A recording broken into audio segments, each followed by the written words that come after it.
ജനങ്ങൾക്ക് നൽകിയ വാഗ്ദാനങ്ങൾ നടപ്പാക്കുന്നതിൽ പരാജയപ്പെട്ട കായംകുളത്തെ എം.എൽ.എയും എൽ.ഡി.എഫും കഴിവുകേട് മറച്ചുവെക്കാൻ തെരഞ്ഞെടുപ്പ് സമയത്ത് തീവ്ര ശ്രമങ്ങൾ നടത്തുകയാണെന്ന് യു.ഡി.എഫ് നേതാക്കൾ പറഞ്ഞു.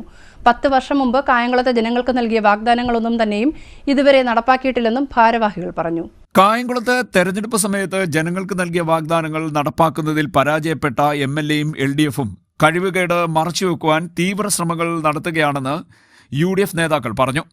കായംകുളത്തിന് ഇനി സുവർണകാലം എന്ന് പറഞ്ഞ് നോട്ടീസ് അടിച്ചിറക്കി, തൻ്റെ പടവും വെച്ച് നോട്ടീസ് അടിച്ചിറക്കി ജനങ്ങളോട് വാഗ്ദാനം ചെയ്തിട്ട് ജനങ്ങളെ കബളിപ്പിച്ച ഒരു സമീപനമാണ് എം.എൽ.എ 10 കൊല്ലമായി സ്വീകരിച്ചത്. അവർ വീണ്ടും മത്സരിക്കാൻ വരുമ്പോൾ അവർക്ക് എൽ.ഡി.എഫ് ഇതേക്കുറിച്ചൊന്ന് ചിന്തിക്കണം, ആത്മപരിശോധന നടത്തണം. അപ്പോൾ അതാണ് കാര്യം. പിന്നെ മറ്റൊരു കാര്യം എന്ന് പറഞ്ഞാൽ ഗവൺമെൻറ് ആയുർവേദ ആശുപത്രി സ്വന്തം കെട്ടിടത്തിലാണ് ഞാൻ ഉൾപ്പെടെയുള്ള ഒരു കൗൺസിലർമാരായിട്ടിരിക്കുന്ന കാലത്ത് സ്വന്തം കെട്ടിടത്തിൽ ഗവൺമെൻറ് ആയുർവേദ ആശുപത്രിയും ഹോമിയോ ആശുപത്രിയും അനുവദിച്ചത് താലൂക്ക് തലങ്ങളിൽ മാത്രമാണ് ഇത് അനുവദിക്കത്തുള്ളായിരുന്നുള്ളൂ. പക്ഷേ തച്ചരി പ്രധാന സമരമായിട്ടാണ് 2 ആശുപത്രികളും കൊണ്ടുവന്നത്. 16 പാലം പണിതൊക്കെ പറഞ്ഞാൽ എവിടെയാണെന്നൊന്നും എനിക്ക് മനസ്സിലാവുന്നില്ല. നിങ്ങൾക്കും നിങ്ങളെല്ലാം നിരന്തരം ബന്ധപ്പെട്ടുകൊണ്ടിരിക്കുന്ന ആൾക്കാരാണ്. അപ്പം അതുപോലെ തന്നെ സ്റ്റേഡിയം നിർമ്മിക്കുമെന്ന് പറഞ്ഞു. എവിടെയാണ് സ്റ്റേഡിയം?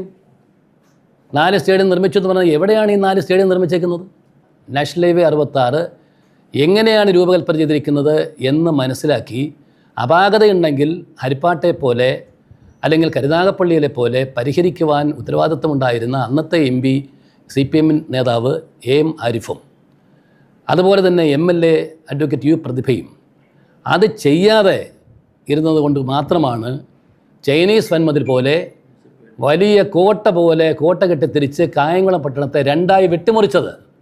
അപ്പോൾ വികസനത്തിൻ്റെ കാര്യം പറഞ്ഞ് വോട്ടുപിടിക്കാൻ യാതൊരു അർഹതയും ധാർമ്മികതയും CPM-നോ ഇടതുമുന്നണിക്കോ ഇല്ല.